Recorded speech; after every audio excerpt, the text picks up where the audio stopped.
Hola amigos, ¿cómo están? Qué gusto estén con nosotros en su programa del Libro del Cielo. Les damos la bienvenida, como siempre, el doctor Salvador Tomasini. Hola amigos. Alejandro Carrega. Hola, buenas noches. Y su servidora, Elvi Carrión.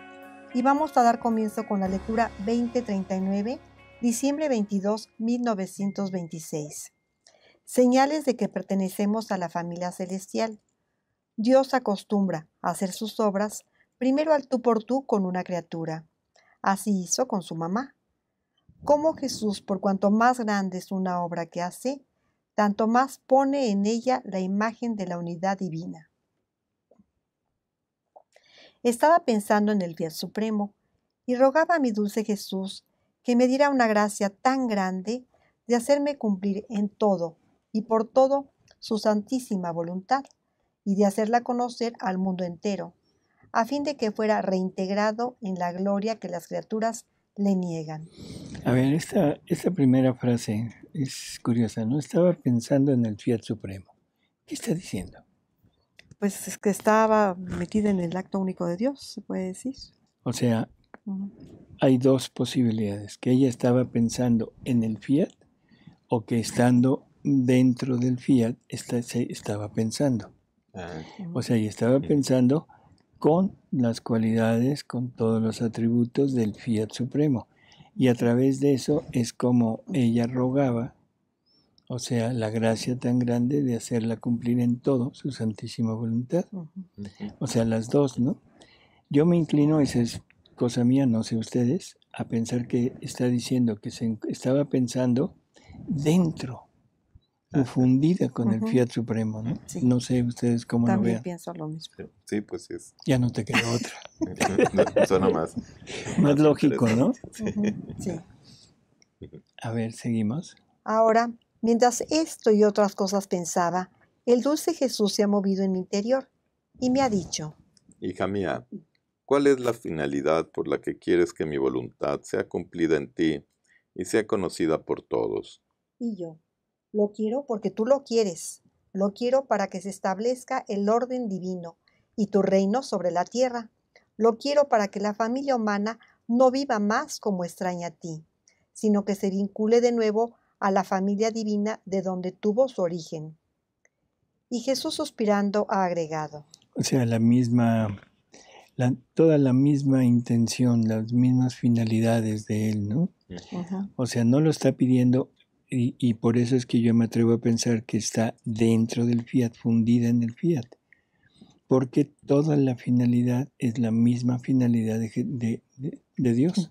Sí. No es ella queriendo algo, sino es tomando lo que Dios quiere y poniéndolo como de ella. Y así debe ser, la criatura debe querer lo que quiere Dios, y Así Dios es. quiere lo que quiere la criatura. Así es. Y por eso Jesús dice, lo que Dios hace, lo hace la criatura, lo que hace la criatura, lo hace Dios, lo que la criatura quiere, lo quiere Dios, lo que quiere Dios, lo quiere la criatura. Entonces, bueno, está haciendo suyo todo ese pensamiento de la divinidad, pero gracias a que está metida y fundida en el Fiat divino. No está pensando en el Fiat divino como algo externo de ella. Sino ella ya Sino como ella parte, como ¿no? parte de. Hija mía, tu finalidad y la mía es única. Cuando un hijo tiene la misma finalidad que el padre, quiere lo que el padre quiere. No hace jamás morada en casa de otros. Trabaja en los campos de su padre. Si se encuentra con personas, habla de la bondad, del ingenio, de las grandes finalidades de su padre. De este hijo se dice que ama, que es copia perfecta de su padre, que se ve claramente por todos lados que pertenece a aquella familia, que es hijo digno, que lleva en sí con honor la generación de su padre. Estas son las señales si se pertenece a la familia celestial. Tener mi misma finalidad, querer mi misma voluntad, morar en ella como en casa propia, trabajar para hacerla conocer. Si habla, no sabe decir otra cosa que lo que se hace y se quiere en nuestra familia celestial. Esta criatura se conoce a claras notas y por todos lados y con razón, con justicia, y con derecho que es hija que nos pertenece, que es una de nuestra familia, que no ha degenerado de su origen, que conserva en sí la imagen, los modos, la conducta, la vida de su Padre, de aquel que la ha creado. Así que tú eres una de mi familia. Espérame tantito. Aquí podríamos pensar varias cosas, que está hablando de hijos adoptivos. O sea, como se ha manejado todo de que podemos llegar a ser hijos de Dios. Y que se dice que podemos llegar a ser hijos adoptivos en su hijo. ¿Sí? Bueno, todo concuerda con esa posibilidad, menos esto último, ¿no? Dice, esta criatura se conoce a claras notas y por todos lados y con razón, con justicia y con derecho, que es hija que nos pertenece, que es una de nuestra familia, que no ha degenerado de su origen. El hijo adoptivo nunca podría ponerse que ha degenerado de su origen, porque su origen no es en Dios. Ajá. O sea, no sería el hijo natural, el hijo que está unido al hijo único que es Jesús. Así que esto podríamos tomarlo como un apunte a que Dios, al compartirnos su naturaleza, su divinidad, su ser, su vida divina, sus atributos, todo, lo que nos está participando es prácticamente de su naturaleza, y eso quiere decir tener, hablado humanamente, por favor, los mismos genes, los mismos cromosomas del Padre. Porque si Jesús, Verbo eterno encarnado, se va a fundir con la criatura para llegar a ser una sola cosa con él, con ella, no podemos hablar de que son dos, sino es uno. Nadie podrá dividir eso, es indisoluble, indivisible, esa fusión del Verbo eterno con la criatura, aún en el cuerpo. ¿Sí? Porque lo dicen, mi vida real en la criatura que vive en mi voluntad no es solo en el alma, sino también en el cuerpo.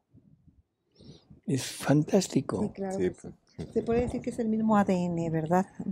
Dicho humanamente, sí. O sea, está compartiéndonos. Cuando dice, les comparto mi naturaleza, perdón, todos los escrúpulos que podamos tener se van por tierra. Sí.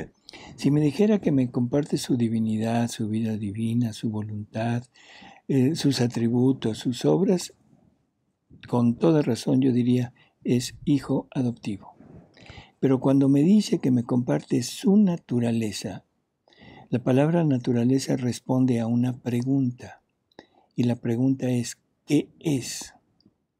Y cuando nos referimos a la divinidad, preguntamos, ¿qué es? Y simplemente decimos, es Dios. Esa es la respuesta que nos indica la naturaleza de ese ser. Si esa naturaleza nos la comparte a nosotros, por medio de la unión con Jesús, por medio de la divina voluntad, como quieran, pero en ese momento la naturaleza ahora de esa persona, por don, es divina. Y lo dice con María. Lo que Dios es por naturaleza, la criatura lo es por don, por gracia. Así que es tremendo lo que está diciendo. Sí. Así que tú eres una de mi familia, y por cuanto más haces conocer mi voluntad, tanto más te distingues delante al cielo y a la tierra, que eres hija que nos perteneces. En cambio, cuando no se tiene la misma finalidad, poco o nada mora en el palacio real de nuestra voluntad. Va siempre girando, ahora una habitación, ahora un vil tugurio. Va siempre vagando en el exterior de las pasiones, haciendo actos indignos de su familia. Si trabaja, es en campos extraños.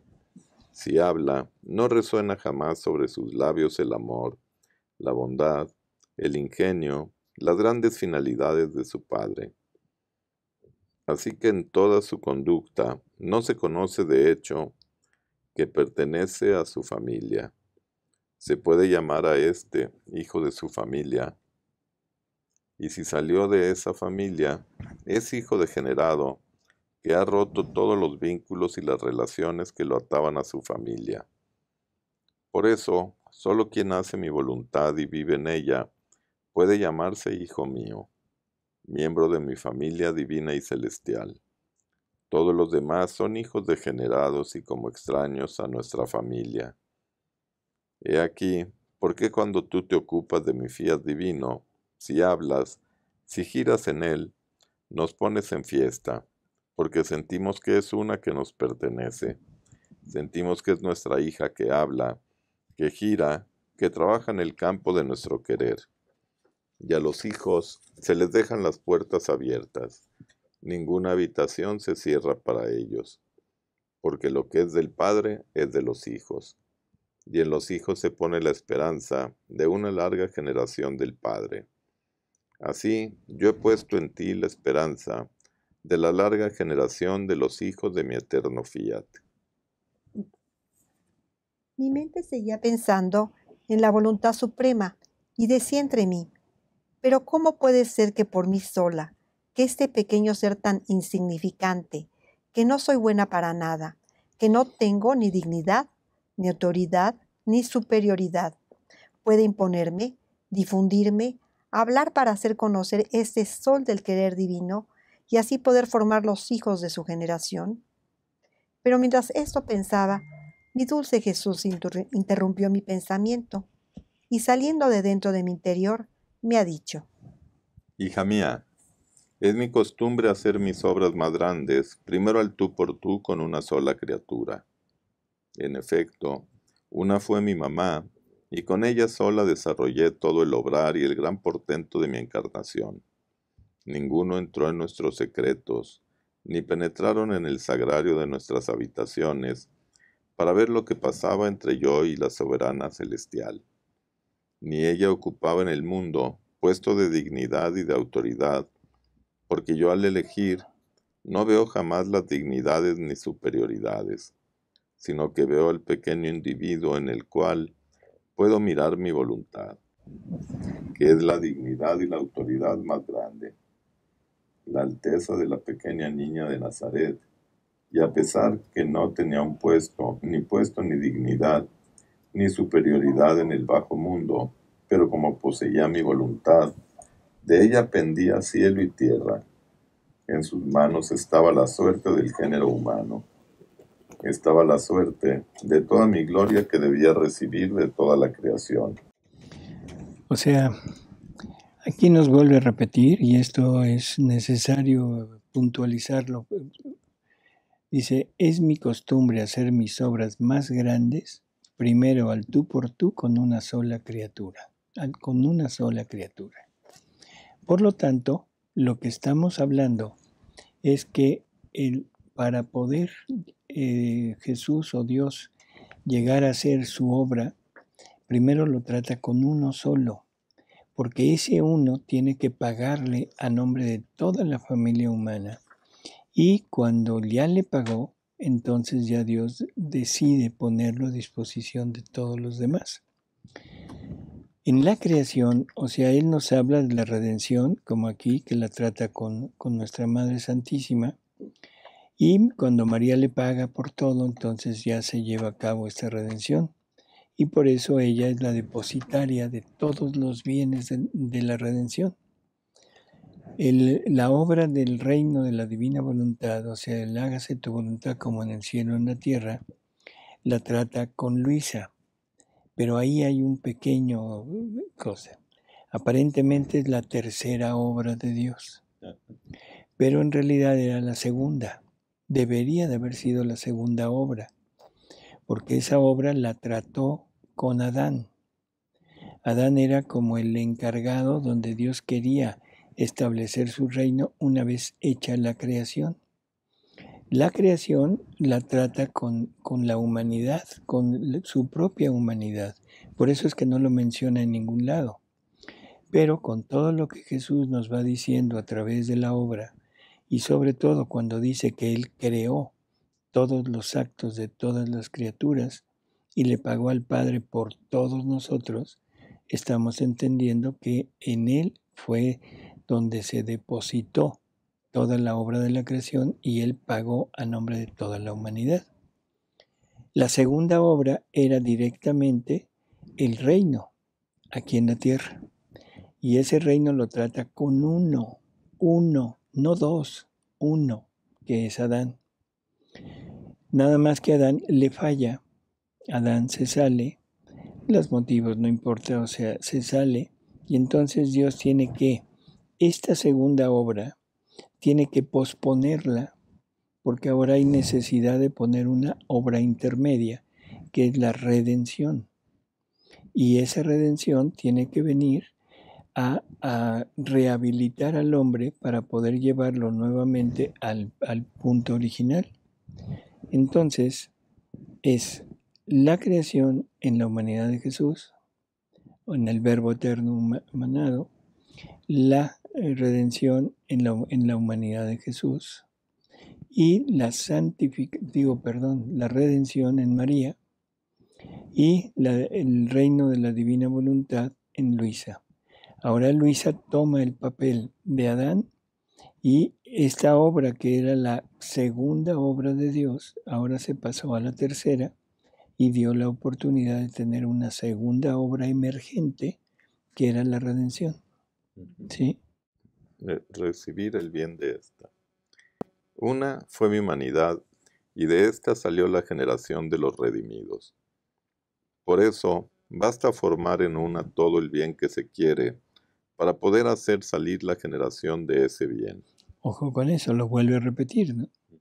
Basta formar en una todo el bien que se quiere para hacer salir la generación de ese bien.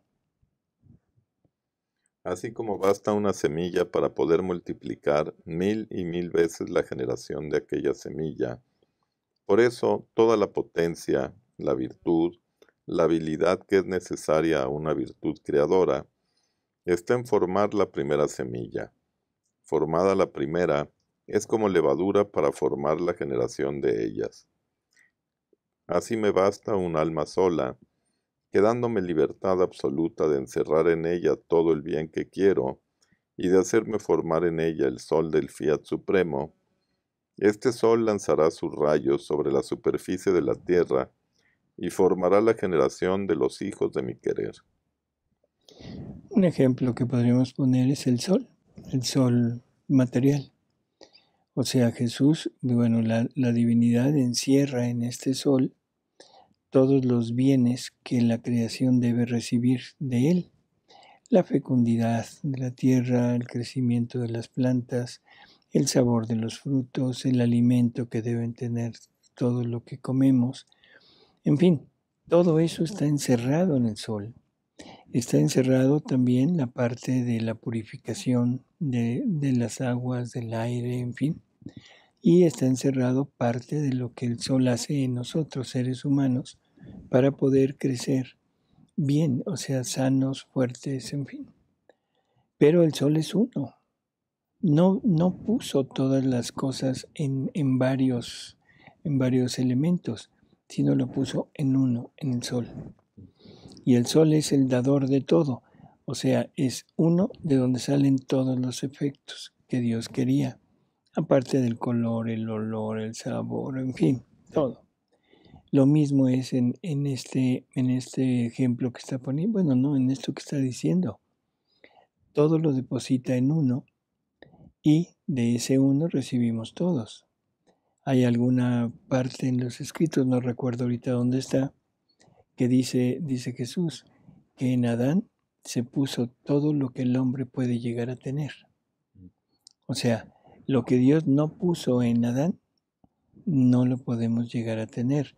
Es como si dijéramos, vamos a sacarle un efecto al sol para dar, no sé, algo que no existe en la Tierra. No puede existir porque el sol no tiene ese efecto de la divina voluntad, por lo tanto no se puede llevar a cabo. ¿sí? Sí. Y también el Evangelio del Sembrador, ya están las semillas en Luisa, y Luisa lanza semillas, y donde cae, pues ahí, Así es. donde cae bien, ahí ya Ahí empieza a crece. florecer y Ujú. florecer.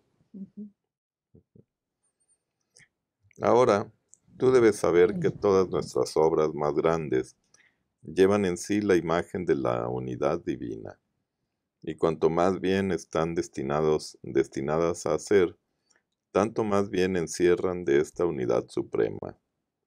Mira, también en la creación existen estas semejanzas de la unidad divina, que mientras son obras únicas, hacen más bien que el bien que hace la multiplicidad de todas nuestras otras obras juntas. Mira bajo la bóveda del cielo, uno es el sol, pero ¿cuántos bienes no contiene?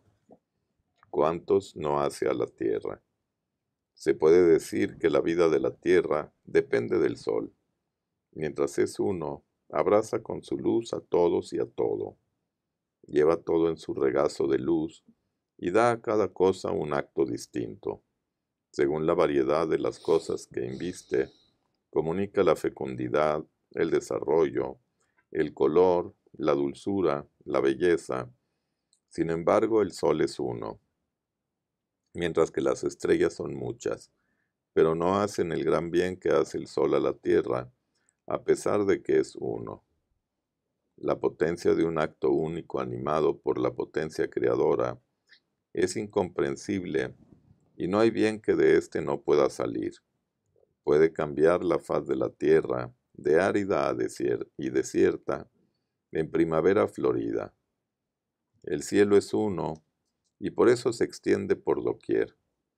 El agua es una, y si bien parece dividida en diferentes puntos de la tierra, formando mares, lagos, ríos, sin embargo, al descender del cielo, desciende en forma única, y no hay punto de la tierra donde el agua no resida. Así que las cosas creadas por nosotros, que llevan en ellas la imagen de la unidad divina, son las que hacen más bien, son las más necesarias, y sin ellas la tierra no podría tener vida. Aquí puso el ejemplo del sol, que es más o Ajá. menos lo que habíamos mencionado, ¿no? Ujú.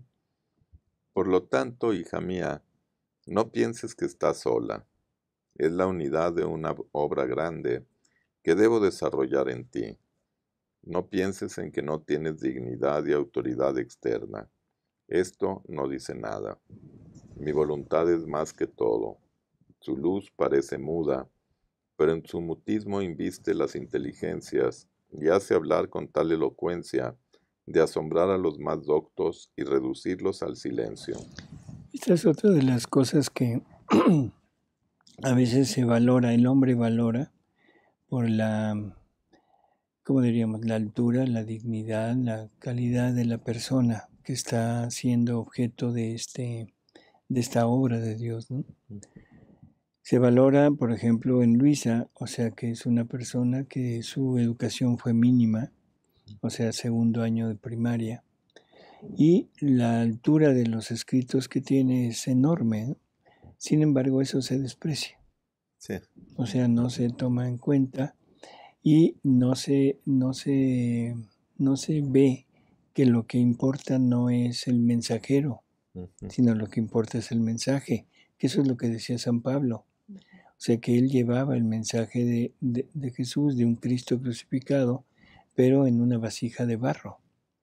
O sea, y eso es para que resalte más la potencia y la altura y del mensaje, no el mensajero. En fin, es necesario también y muy importante ver que Dios se vale generalmente de criaturas pequeñas, de criaturas que no son notadas en el mundo, que no tienen ninguna grandeza para hacer sus obras más grandes. La Virgen María, quien era prácticamente desconocida, ¿sí? Luisa, quien era una campesina, o sea, hija de campesinos, y pues, perdón por la palabra, pero ignorante en el sentido cultural y todo. Y muchas de las santidades que ha habido, pues han sido a través de personas también de muy poco valor social. Sí, Valor pero humano se puede decir, ¿verdad? Luisa, por ejemplo, estudió segundo de primaria en el colegio, pero estuvo con el único maestro que le enseñó lo que nadie más pudo haber aprendido en ningún lugar de la tierra. Así es. ¿No? Exactamente. Así es. Con el maestro de los maestros. Sí. Seguimos. La luz no habla, pero hace ver, hace conocer las cosas más escondidas. La luz no habla, pero con su manso y dulce calor calienta. Ablanda las cosas más duras, los corazones más obstinados. La luz no contiene ninguna semilla, ninguna materia. Todo es puro en ella. No se ve otra cosa que una ola de luz refulgente, argentina, pero se sabe infiltrar tanto que hace generar, desarrollar, fecundar las cosas más estériles. ¿Quién puede resistir a la fuerza de la luz? Ninguno. Aun los ciegos, si no la ven, sienten su calor. Los mudos, los sordos, sienten y reciben el bien de la luz. Ahora, ¿quién podrá resistir a la luz de mi eterno fiat? Todos sus conocimientos serán más que rayos de luz de mi querer, que golpearán la superficie de la tierra e infiltrándose en los corazones, llevarán el bien que contiene y sabe hacer la luz de mi voluntad. Todos sus conocimientos son rayos de luz, ¿sí? Que golpearán la superficie de la tierra. Hay una lectura donde Jesús habla del ejército divino, que ese ejército es el que va a combatir el mal y lo va a derrotar. Y dice que ese ejército son sus verdades, que concuerda con esto.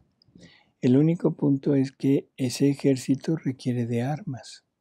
Y las armas, nos dice Jesús, que son los actos hechos por las criaturas en la divina voluntad. Y eso es lo que falta, armas. Armas para que ese ejército salga a pelear, ¿no? A guerrear. Así que bueno, pues esa es la parte necesaria para que el triunfo de Dios se lleve ya aquí en la tierra y que llegue al punto de que los corazones inmaculados de Jesús y María triunfen. Pero estos rayos deben tener su esfera de donde partir. Deben estar concentrados en un punto solo del cual partir para formar el alba, el día, el mediodía y el atardecer en los corazones, para resurgir de nuevo. Por tanto, la esfera, el punto solo eres tú. Los rayos concentrados en ella son mis conocimientos que darán la fecundidad a la generación de los hijos del reino de mi voluntad. Por eso te repito siempre, sé atenta para hacer que ninguno de mis conocimientos quede perdido. Perderías un rayo de dentro de tu esfera, y ni siquiera tú puedes comprender todo el bien que contiene, porque cada rayo contiene su especialidad del bien que deben hacer a los hijos de mi querer, y me privarías a mí de la gloria de aquel bien de mis hijos, y te privarías también a ti de la gloria de expandir un rayo de luz de más de tu esfera. Sé atenta. Sé atenta en qué. Sé atenta en darle vida a mi voluntad en tus actos, ¿sí? Sé atenta en que ninguna de los conocimientos de las verdades que nos ha manifestado quede perdida, o sea, que la perdamos. Sé atenta en ese acto continuo de fundirlo en la divina voluntad y de estar continuamente girando en todas sus obras. Así que bueno, ese es la clave de llegar a todo esto que estamos oyendo, llegar a hacerlo una realidad, poder meternos de lleno. Y recuerden, por favor, cada vez que hagamos nuestra voluntad, cada vez que nos dejemos llevar por nuestros gustos, por nuestras costumbres, por nuestros deseos, son nuestros, por lo tanto nos salimos de la voluntad de Dios y dejamos de tener toda esta riqueza, y no solamente para nosotros, sino es una riqueza que ya no le podemos dar a Dios como como gloria, como amor, y privamos a todo el cielo, a todos los bienaventurados, de esa riqueza para poderla vivir en el alma de la criatura. Pongamos mucha atención de veras y empecemos realmente a amar a Dios. Porque el amor a Dios no es un sentimiento, no es decir lo amo, es demostrarlo con el acto del sufrir. El humano representa el amor con un corazón, con una flechita atravesando el corazón, un angelito, Cupido, que es el que la disparó, o lo vemos lleno de flores, de bonito, de muchas cosas muy, muy agradables. Ejemplo, 14 de febrero, que estamos alrededor de esas fechas. Pero eso es única y exclusivamente una desviación de lo que es el verdadero amor. El amor es un acto. El amor no es un corazón. El amor es una cruz. El amor es una cruz, porque es el amor divino que viene a este mundo, que se manifiesta a través de la cruz y del triunfo de ese amor divino sobre todos, sobre el mal, sobre el demonio, sobre nosotros, es la cruz. No hay otro medio. Ese es el verdadero amor.